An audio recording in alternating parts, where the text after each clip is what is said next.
Hello, hello, hello! Welcome back to Fallout 76. You see this? You see this?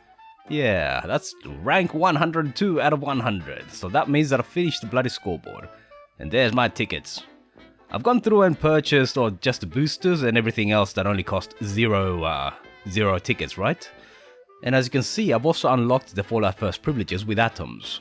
I can't show you now because the interface is no longer visible. But if you don't have Fallout First privileges and you click on a Fallout First item, it will show you, instead of enter claim, it will show you the option to subscribe to Fallout First. But on the right side of that screen, yeah, so it pops up a separate screen, and on the right side of that screen, you'll see the option to spend atoms. So if you have 1500 atoms, then you can unlock that. And you should note that that only gives you access to Fallout First privileges on the season board. So you don't get the tent, you don't get the scrapbox or the ammo box, or anything else that's Fallout First related. Only the season first items. But I still recommend that because you get massive boosts, 25% in total.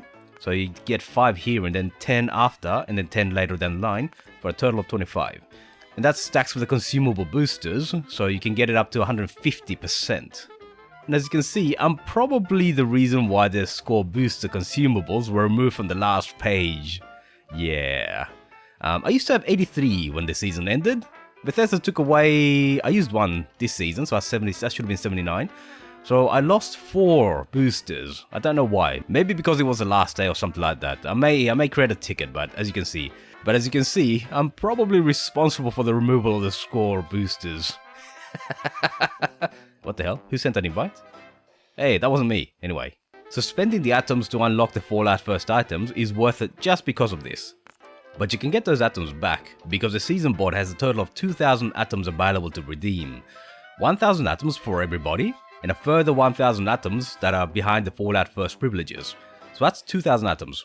And if you spend 1500 atoms to unlock the Fallout First privileges, that will leave you with a profit of 500 atoms in total. Looking at the last page, you can see that there are some atoms available. So instead of the scoreboard booster consumables that you could get before, they've added some atoms, but it's only 100 atoms for 250 tickets. So that's 10 ranks for 100 atoms. That's effectively 10 atoms per rank, which is measly. It's measly. There was also another issue with some items not being repeatable in this page. I think it was the legendary modules or the legendary cores, and I think it may have been the perk coins. There were some items that were available, but that should have been fixed now. I haven't unlocked this yet, but it should be available now. Everything should be repeatable, whereas before you had a bit of an issue with some items not being repeatable, which is a bit of a concern. So based on rank, I have unlocked the first bonus page, but I'm pretty sure that I don't have enough tickets, because I've only hit rank 100, right? So I won't be able to get everything here. So what I'll do in this video, I'll cover the first 100 ranks. So basically from page 1 up to page 14. And I'll unlock all of the major items. So I'm not gonna unlock stuff like, say, this legendary script, right? I think everybody knows what legendary script looks like, so you don't need me to describe what it is. So I'll skip those. I'll skip those items and plus the consumables and the icons, which, you know, if you see what you get right here, right? You don't need me to get it and show you, but I will get stuff like this. This one I can't show you, but I was lucky enough to actually capture some footage of someone who did have it. Bloody hell, they must have spent atoms. They must have spent a lot of atoms. But suffice to say that the super mutants at Westec are not exactly happy to see me. No, not this guy! Not this guy! No! Oh my god! You fucking asshole! No! Is that a nuclear grenade in your pocket, or are you just happy to see me? Boom! That's right, folks. Anyway, it was super grindy, I have to admit. It was super grindy, but Westec always is. But on the topic of Westec and grinding for XP, I was able to confirm a few things that I've been hiding in my back pocket. I've seen a few people talk about something that I wasn't able to confirm until I started grinding Westec, but I can confirm it, and I can tell you that XP has changed. I'll cover it in a separate video, but in the meantime, let's start unlocking some of these items. Right, so I'll start with... yeah, let me start with the power armor. That's T45. And this is what it looks like. Yes, I would. If you want to burst those balloons. Anyway, So the overall power armor color is reddish, crimsonish, and there's some yellow highlights as well as a couple of multicolored stripes there. Yeah, but generally speaking the highlights are yellow. Nothing on the legs on the back, but there are some things on the front. Oh yes, there is a badge there on the shoulders, together with some yellow highlights. Yep, you can see the legs, the ankles and knees are highlighted. And you can see some multicolored stripes there. Not sure what country the colors stand for, but anyway, could be the Netherlands, could be France. There are a couple of highlights on the helmet, and there's a pretty big chest emblem. Oh shit. And there's my Precious, there you go, see? There's my beautiful Precious. The next power armor paint is available on page 3, and that's the Excavator's armor. This one's quite a bit more colorful. This one has more of a bluish base to the paint. But there's a very good mixing of different colors and a lot of little detailing, like from the shadows there, right? All of that matters. All of that matters. A simple solid color is a bit lacking. But there you go. Quite a lot of highlights there.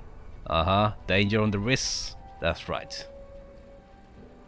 And yeah, yellow orangey highlights on the forearms. And yes, the symbol again. Although, is that a scout badge? I don't know. Anyway. The helmet is quite reddish. No logo, I don't think. But yeah, I do appreciate the little highlights that this armor contains compared to, say, the T45. This one, you can see that they put a lot of effort there. It is noticeable. And on page 5, we have the T51 paint. And here's what it looks like in actuality. The first thing that you notice is this radiation if damaged little text. I don't think I've ever seen that before. Has that always been there? Have I just not been paying attention? Anyway, there's a bit of a highlight to the rear of the forearms. A little bit of a hidden, or pretty hidden highlight on the shoulders. Yeah, but otherwise, yeah, something on the sides, on the wrists, and the logo on the chest, of course. The helmet itself has got a little skunk stripe. That's right, scouts are skunks. Oops. Bloody game. Anyway, you can see what it's like. And on page 7, we have the Hellcat paint. And here's the view from the rear. The first thing that comes to mind is the white highlights. So the base seems to be greenish? Yeah, it's green, isn't it? Yeah. Green with red and white highlights. Pretty nice, actually. Not bad.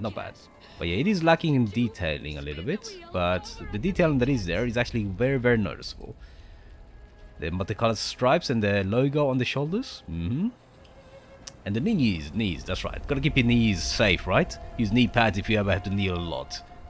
Right? White and red. The crotch, yeah, you gotta protect important stuff there, you know? For most men at least.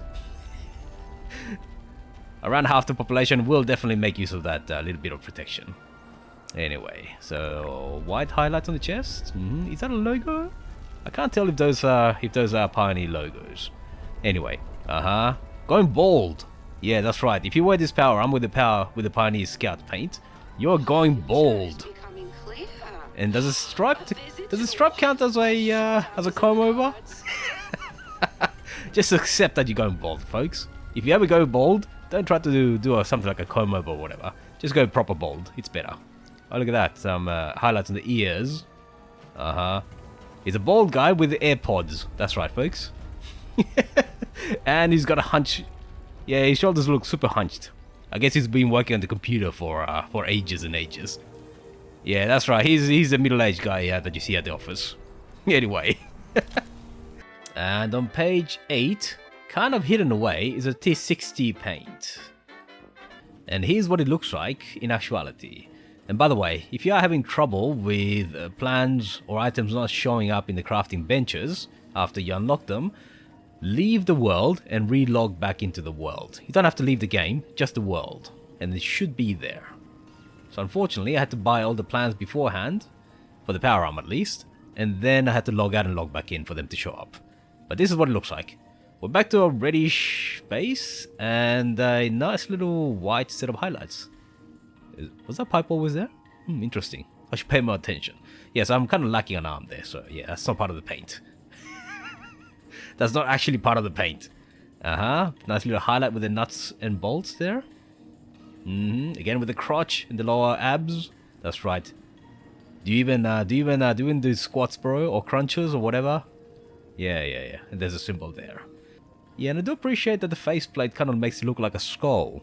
Although, does that fit in with a Pioneer paint? Question mark? Yes. This would fit in with something more like a Crater faction or a Raider faction, right? Anyway, nice little highlights on the shoulder there. Kind of reminds me of the Slocum Joe's paint, by the way. Kind of makes it look ice creamish.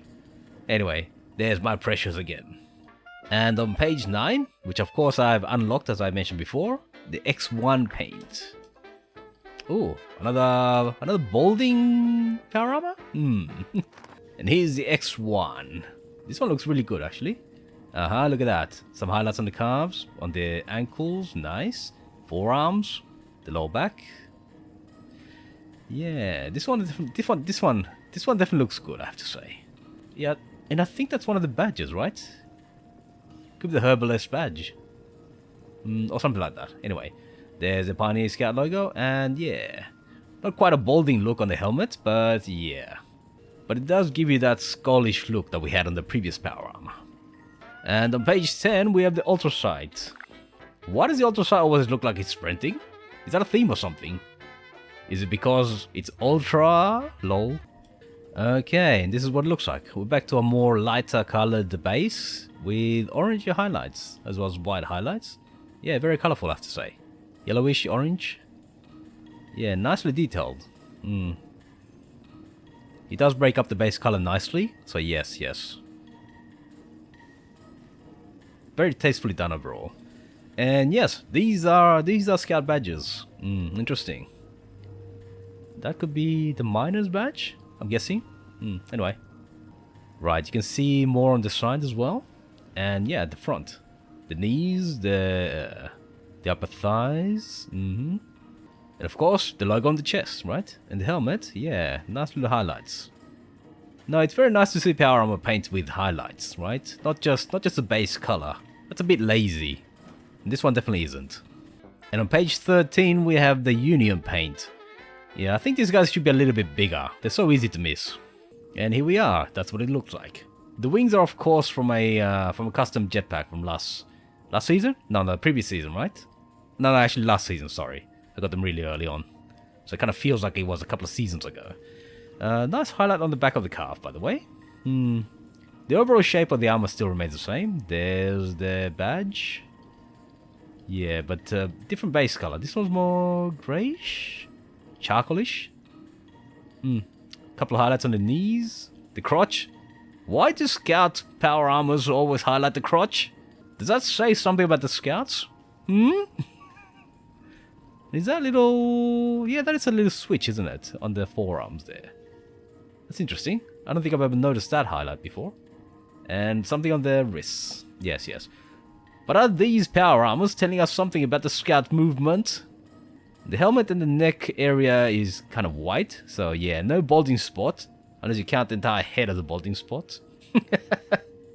And yeah, a nice little yellow stripe there. Not bad. And on page 14, we have the T65. Oh yeah, suitably manly posture. Oh yeah. If you like long machine guns, And here do be the T65. Another message about radiation if damaged.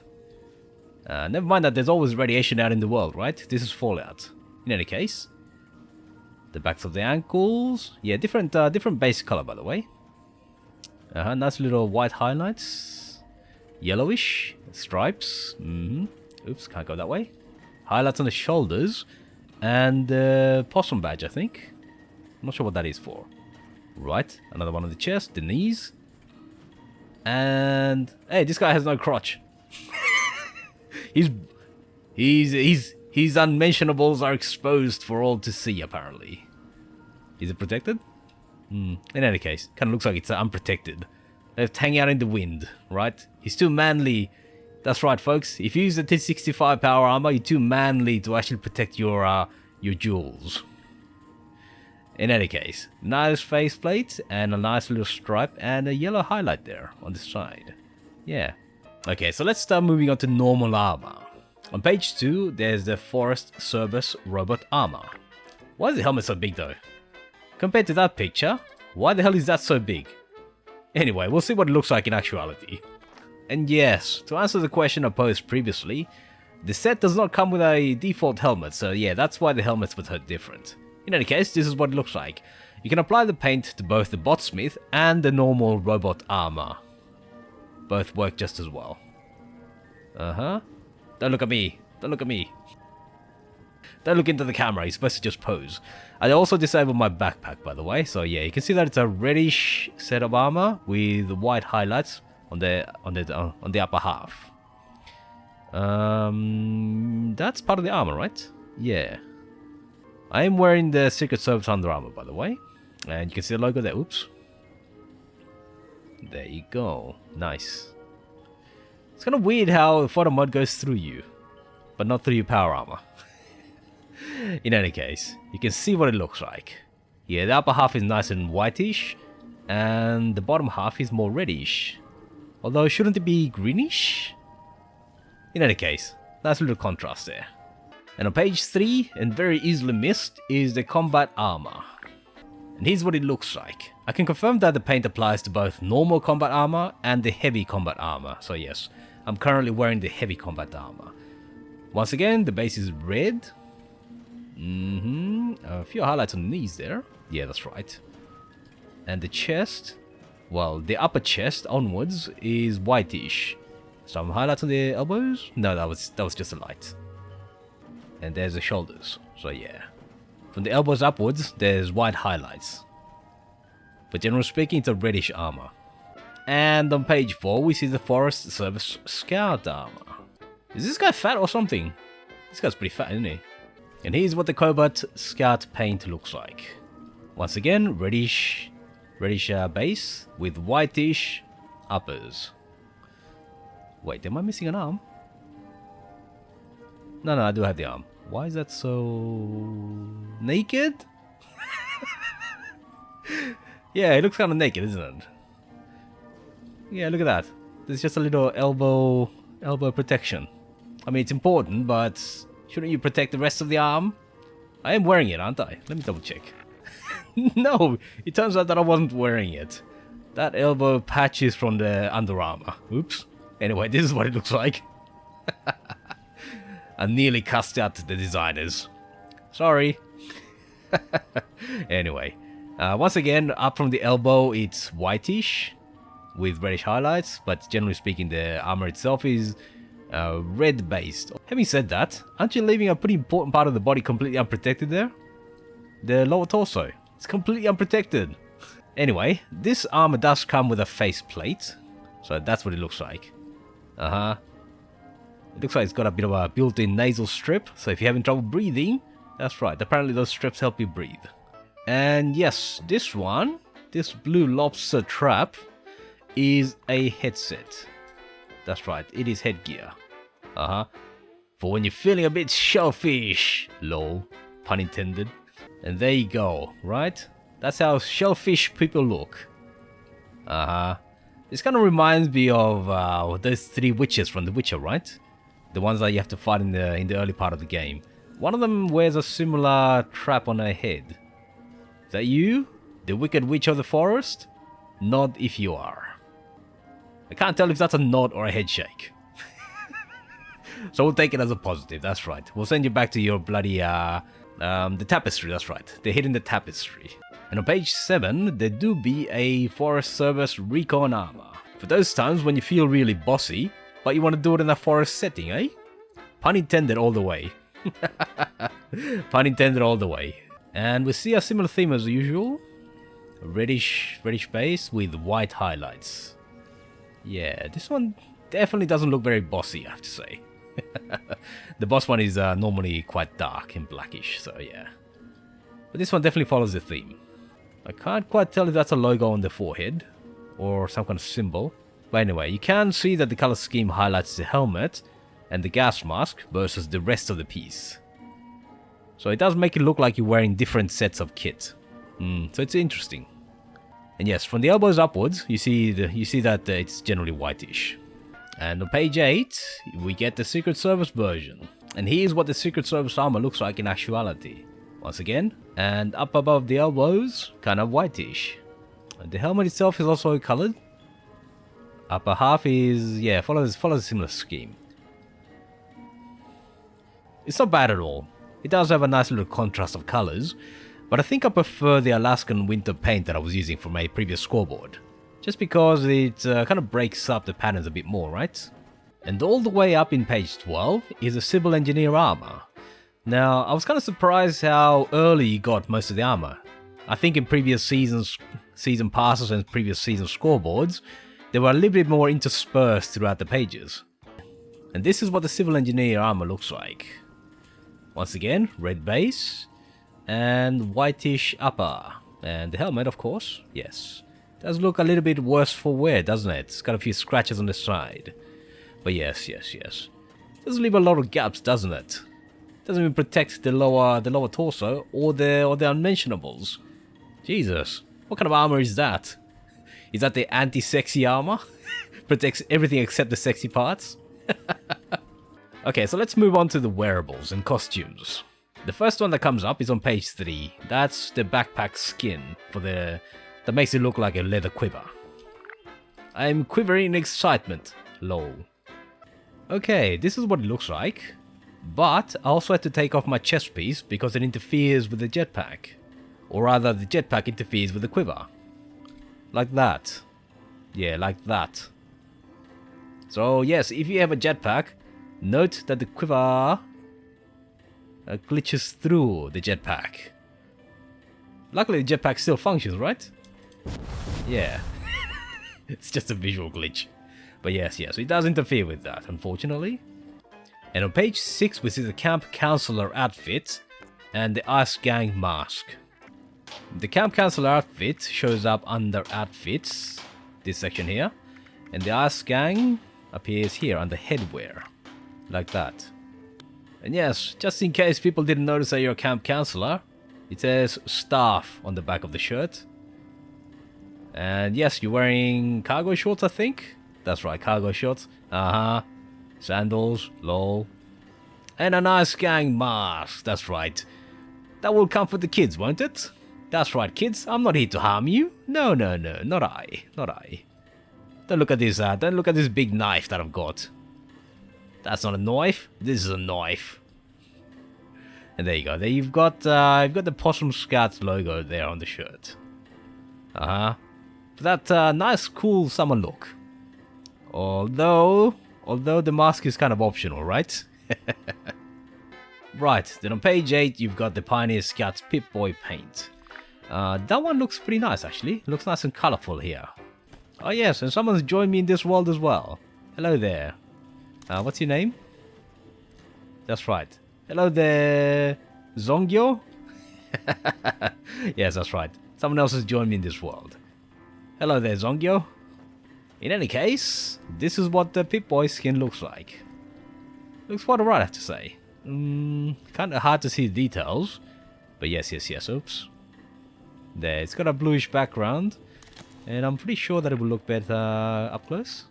Right, that looks a bit better, doesn't it? Yeah, so bluish. Let me actually step out of the light. Yeah, so you can see the colors a little bit better. So it's kind of bluish and orangey, reddish. Not bad all things considered. But yes, you probably should be using the Pip-Boy less view, just because it interferes less with your ability to see what's out there. And on page 10, if you ever wanted to make out like you've been shot in the head, there you go, this is it. Lol. That's right, you gotta pull this face when you're doing this. You gotta pull this face. And of course, once again, it's under Headwear. Specifically under Joke Arrow Headwear.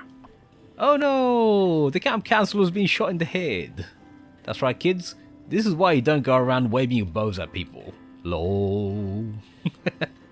Anyway, you can see that the hair hides the part of the headwear that holds up the arrow parts. So it genuinely looks like you've been shot in the head. There you go. That's right. That wasn't Cupid's bow, by the way. She's not in love. And on page 11, you have the Thrasher outfit and mask. I think that's based on the little gobbledygooks that you find in the new region. I think so. That does kind of look like that. And you find them under Headwear and outfits respectively. Specifically Thrasher outfit, and Thrasher mask. Yeah, this one looks very raiderish, right? You've got the feathers on the right shoulders, and it looks like you've got the remnants of a head on the left shoulder. Very leather based and very rough looking, including a very gobbledygook looking mask. That's right. Is that cancer on that thing's head? Is it a tumor? Is it a tumor? That's what people want to know. And it looks like I forgot the 2 backpack flares. There's one in page 3 for the Arrowhead, and there's one in page 4 for the Marshall Mallow flare. Let me show those off very quickly. And here's the 2 backpack flares that you can get on page 3 and 4. There's the Arrowhead flare and the Marshall Mallow flare.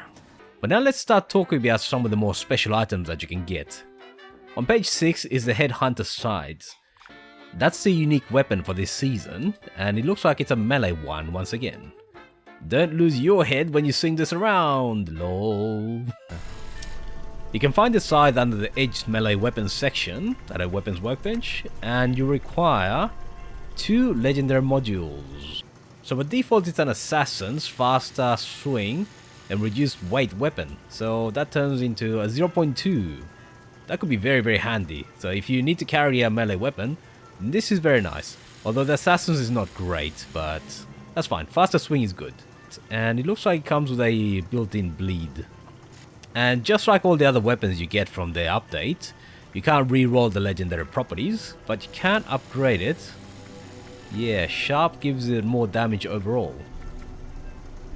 It's a no-brainer. It does make it slightly heavier, but that's okay. So let's go test it out. Okay, so I've gone and equipped 3 levels of Incisor, which gives you armor piercing. 3 levels of Martial Artist, which allows you to swing faster. The weight reduction is good, but it doesn't quite apply for this weapon. And 1 level each of their Slugger perks, so that's 2-handed melee, together with Bloody Mess. So yes, you can use that, but probably shouldn't need to, right? Right, let's see. Here we go. Yep, it's pretty damn fast. So the Martial Artist perk with the faster swing is actually quite effective. 499, nice. Oops. Yep, power attacks are pretty powerful. Yep, 1 hit.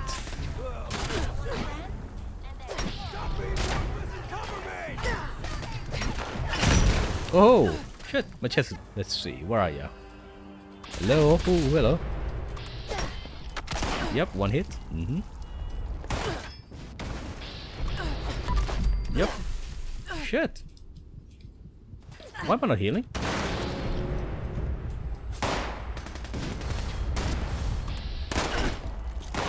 Yeah, that still works, but it is kind of weird. Let's get up here. Hello. Oh, 1 hit on the power armor guy. Nice. Oops. Hey. Yep. Yeah, so Assassin's perk is actually working quite nicely.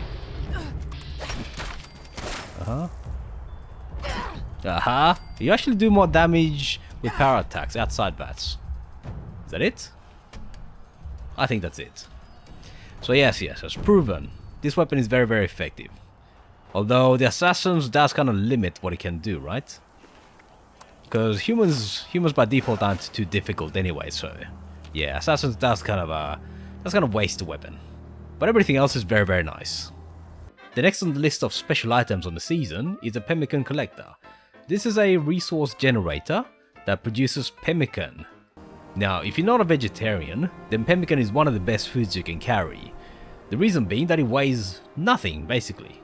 So I'm carrying 164 still, and that's 2 weight total. It is probably the lightest food you can carry.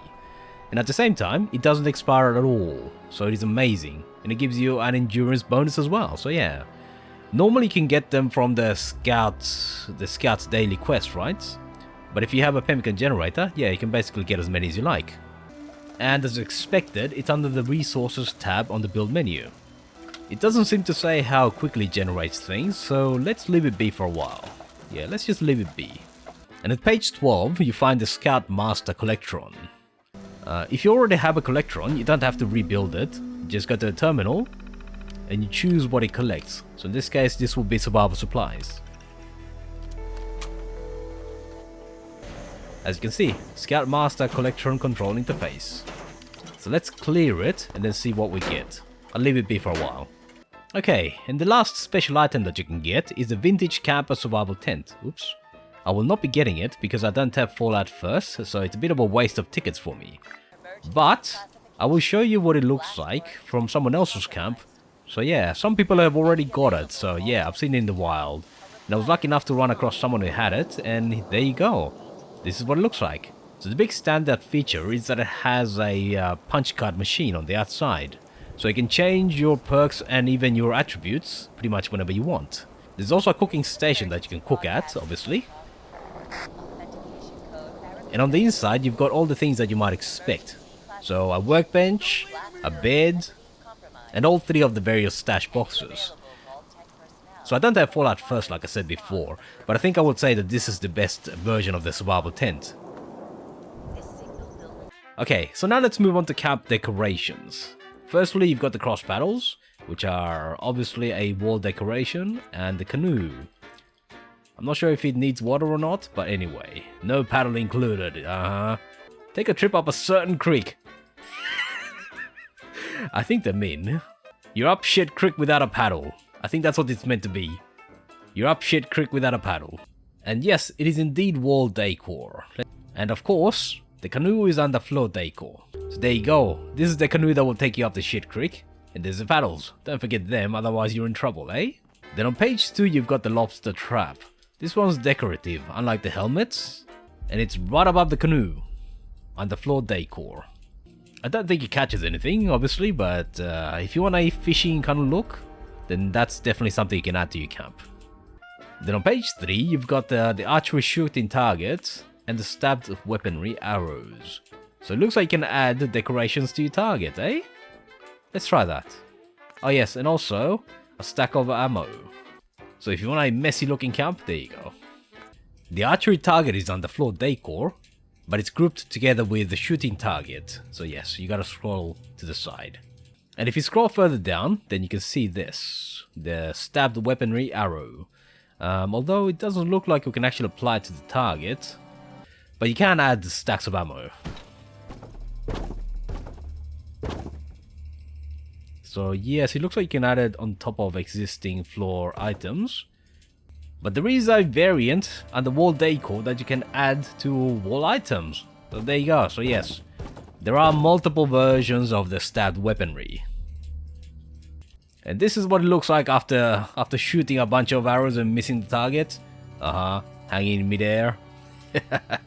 That's kind of what it looks like. So yes. You can add it to wall items. It's just under the wall decor section. And here's Blinky. So you should add it if you want to be looked at every so often while you're in your camp. Next to that is a dissection kit. That's right, no frog eyeballs staring at you anymore. Then there's a Tato lamp. And the Tato generator, small. Blinky's underfloor decor, grouped with the brains in a jar. I'm not sure when the hell I picked that up, by the way. Anyway, Blinky, give me the hairy eyeball. And underfloor decor also is the dissection kit. And the Tato lamp is under lights. While the Tato generator is under generators, as you might expect. It's in a different section. I kind of assumed that it would be under grouped together with generator small, but it's a separate one.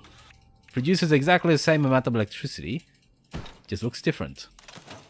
You can't do anything with any of the items. Hello, don't look at me like that. But yes, you can't do anything with the items. They're just purely decorative.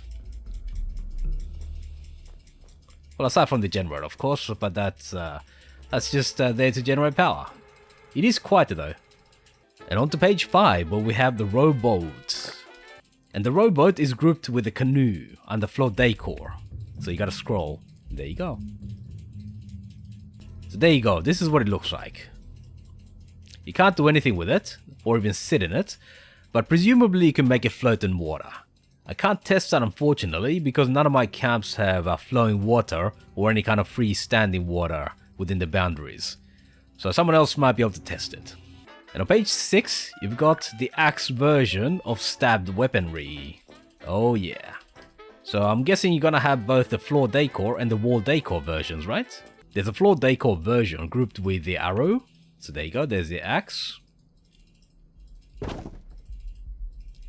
But as I suspected, there's also a wall decor version together with the arrows. So you gotta scroll.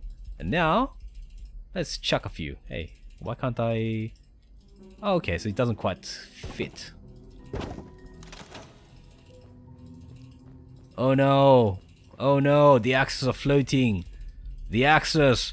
The axes, they're floating! It's the aliens, man. It's gotta be the aliens. Out of all the items to not require support, this is weird. Everything else seems to require support. Out of all the things you want to let us place freely, it's gotta be these things. Oh, the irony. So on page 7, we have the tower viewer, the telegraph, and the stacks of ammo.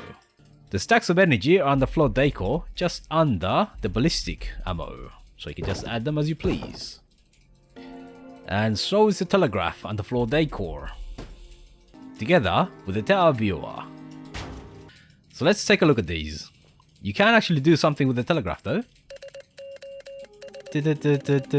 Yes, I'm not sure what we're typing, but we're typing something.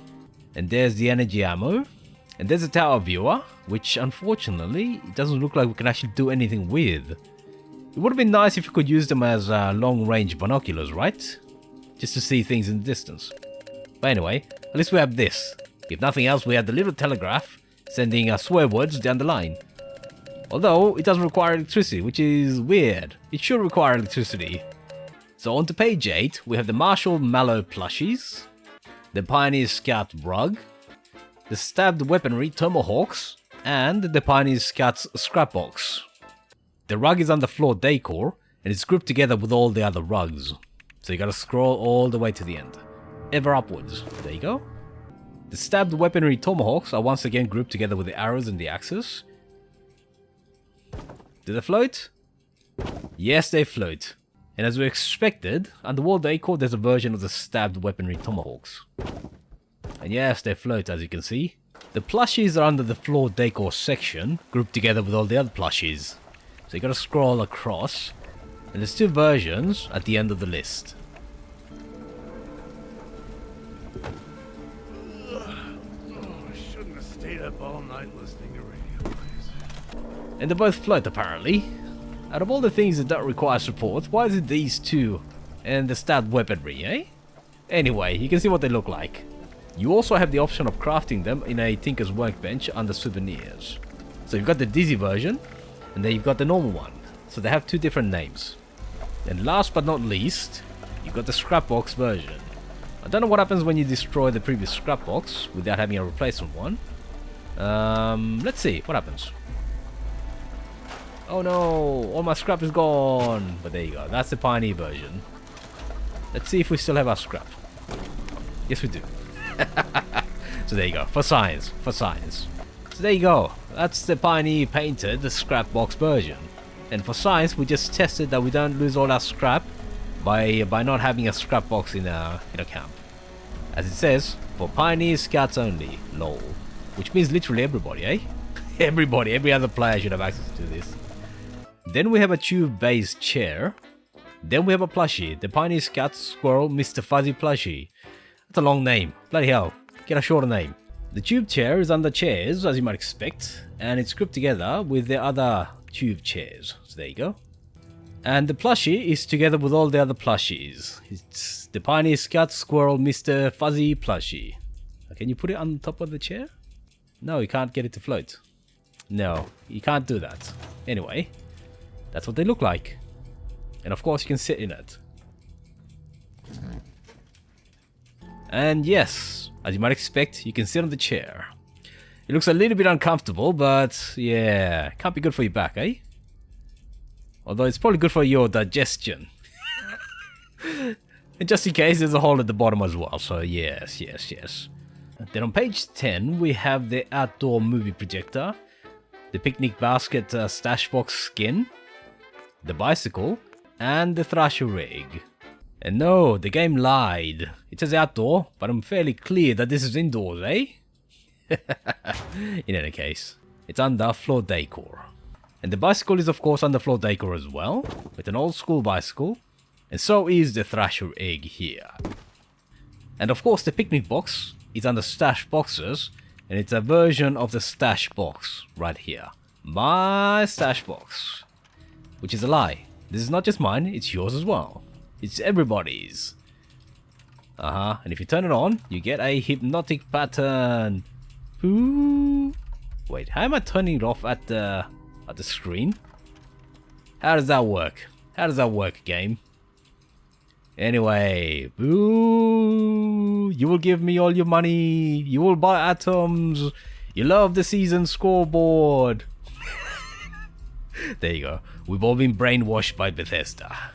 There's the egg. You can't ride the bicycle, but it's a very old school one. Very rusty though, yeah, which is not surprising. And of course, that's a stash box. Duh. Duh.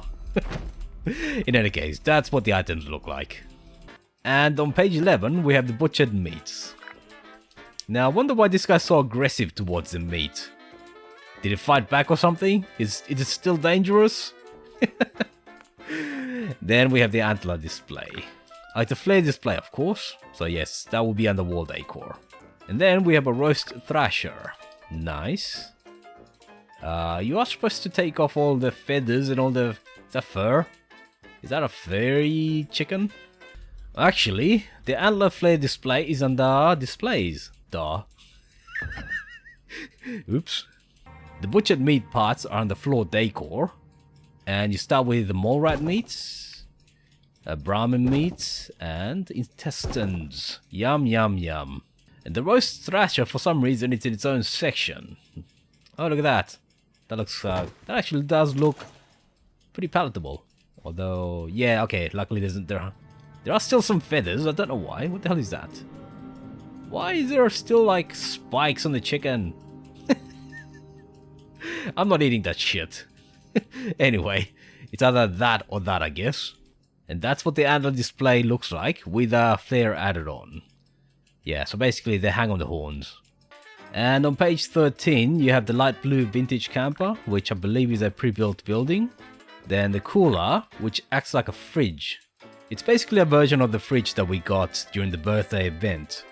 It's not as good as the cryo fridge that you can buy for gold, but it is better than nothing.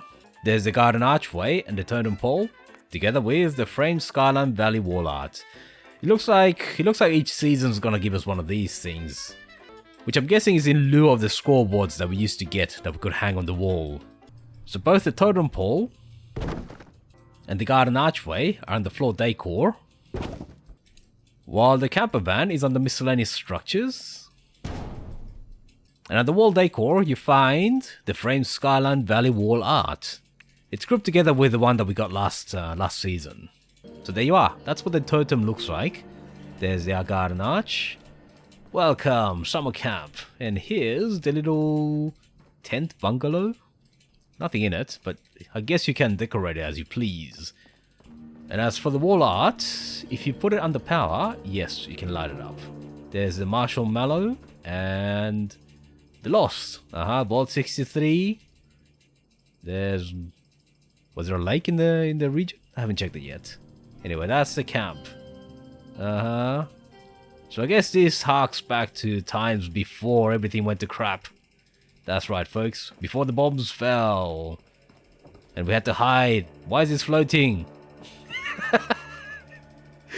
Out of all the things, this season doesn't seem to require any kind of support. And on to the last page. Here we go. There's a Scout ammo storage box, the stabbed weaponry Bowie knives, the Slocum's Joe inner tube chair, and the Sycamore hot chocolate Stein. The Stein is on the floor decor, grouped together with all the other Steins. So yes, there you go. That's the last one. Can I put it on the... Let's put it on the... Yeah, here. May as well take advantage of the floating items.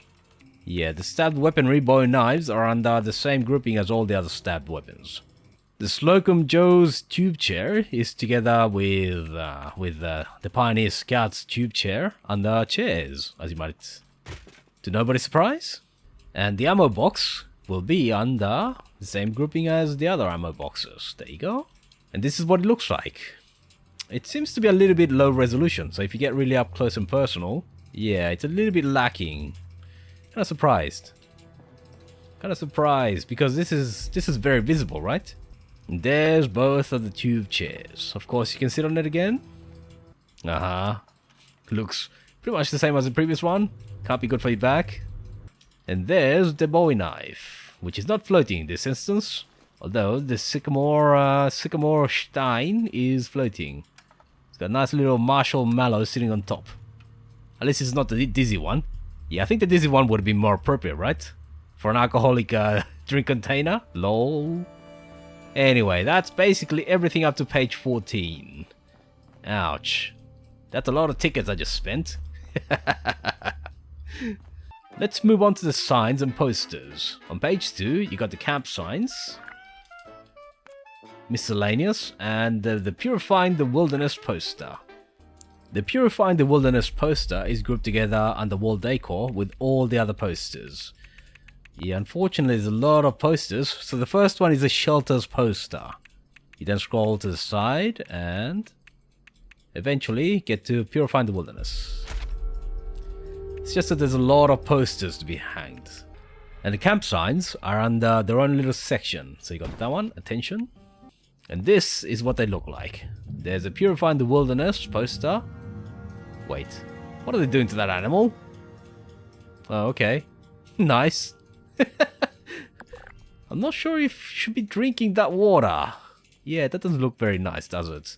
And those are the 3 signs that you get as part of that little item that we just unlocked. Now page 3 is Packing for the Trail, which again is grouped with the other posters, and looks like this. Packing for the Trail. Really?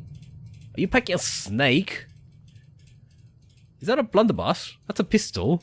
That's a robot. That's a snake. What the hell are you packing, folks? For the kids, don't pack you bloody teddy bears. Watch out for the snake. Jesus. And on to page 4, there's the Healthy Hiking Endurance poster, which again is grouped with the other ones. And it looks like this. That's a bear. Is that kid riding the bear? Yeah, healthy hiking indeed. There's plants, okay. He's going on. There's an eagle. Jesus. This is not exactly healthy hiking, is it? Especially not the guy riding the bear. What the hell's going on here? And on page 5, there's the Hang In There poster. Hang in there, right? Kick me, lol. And that's what it looks like. What happened to his face? Is that his eyeball? His face has melted down. What the hell's happened to this kid? Yeah, I'd pull that off. I pulled that face off as well if I saw this kid. What the hell's going on in there? I'll bet this guy was the guy riding the bear over here. Yeah, that's that kid. That's what happens if you ride the bloody bear, folks. Don't ride the bear. You end up with your face melted off. And on to page 7, where we see the Morse code poster. I have no idea what it says. But yes. Well, it says fuck you or something. The poster itself is in the same section as the other posters, just ahead of them. And the wall decor, obviously. Right, that's a guide to Morse code. So yes. If and when the world goes to hell, you should know Morse code. What's he saying there? Mama? Eat mama? What? Don't eat your mama? The hell is this guy saying? Eat mama. That's the first line. So yes, after a lot of work, that says eat mama dolces. I was gonna say, why would you eat your mama? Don't eat your mama. But no. Apparently mama dolces is okay. Then on page 8, you've got the Identifying Rabies and Other Diseases poster. Nice. Together with the final set of camp signs. And there's a poster, although it looks like they've got a bat. Yes, of course, rabies and everything like that. Did he get bit on the face or something? Although, shouldn't you kind of worry about the snarling? Is that wolf dribbling? Oh shit. That is rabies. Yes, yes, yes. Please worry about the wolf that's about to eat your kids. And those are the 3 signs that we got just there. And on to page 9, where we have the Campfire Special Edition poster. And that's what it looks like. Campfire? Wait. Campfire? That looks like a fucking bushfire. Well, I guess technically it's a campfire. And the kid's on fire there. The kid's on fire. The kid is on fire. And the camp's definitely burning. Okay, so it's definitely a campfire. And it's got a cheesy little grin.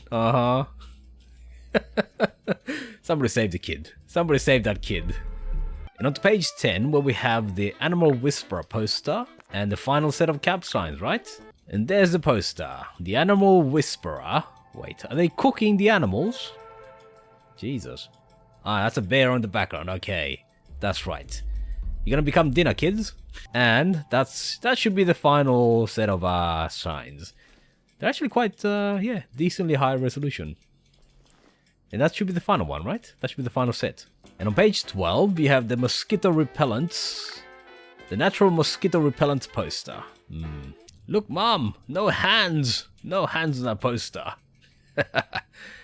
In any case, he's doing what? Something 100% natural. Oh, wait. Look at his arm. Look at his arms. And the cheesy green. Oh, yes, of course. 100% natural, eh? Jesus. I don't exactly want to see unnatural mosquito repellents. Thank you very much. Yeah. These kids have the cheesiest grins. And on the second last page, page 13, we have the Long Haul Sprinter poster. Oh, I think the forest is on fire. I think the forest is on fire now. Yes, the threat of being burned to death, it will kind of encourage people to sprint. Although you can do without the cheesy green there. I'm not sure what started the fire. I'm pretty sure it was, yeah, this guy. It was this guy, yeah, he was that guy. You can blame him. And on the last page, we have the Maintaining Your Gear poster. Is that a fat man? My god. Yes, it is a fat man. Yes, they are playing with a nuclear marked ammo. Yep, that's full loaded. Maintaining your gear. So whenever you need to start a campfire, this is how you do it. That's right. This kid. He got hold of a fat man. That's right, folks. If you ever need to go on a scout expedition, make sure you pack the essentials. That, of course, being a fat man and plenty of ammo. LOL.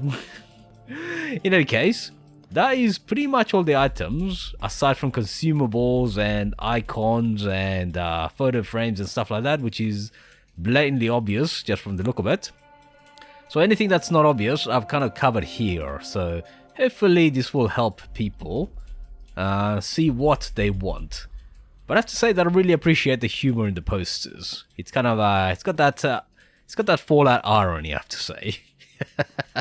Especially this guy, yeah. He just wanted to roast his marshmallows. And he ended up roasting his friend. LOL. So there you are, folks. That's all the items from rank 1 to 100. I'll be back with a separate video once I have enough tickets to unlock all the items from the first bonus page. But until then, have fun and don't waste your tickets.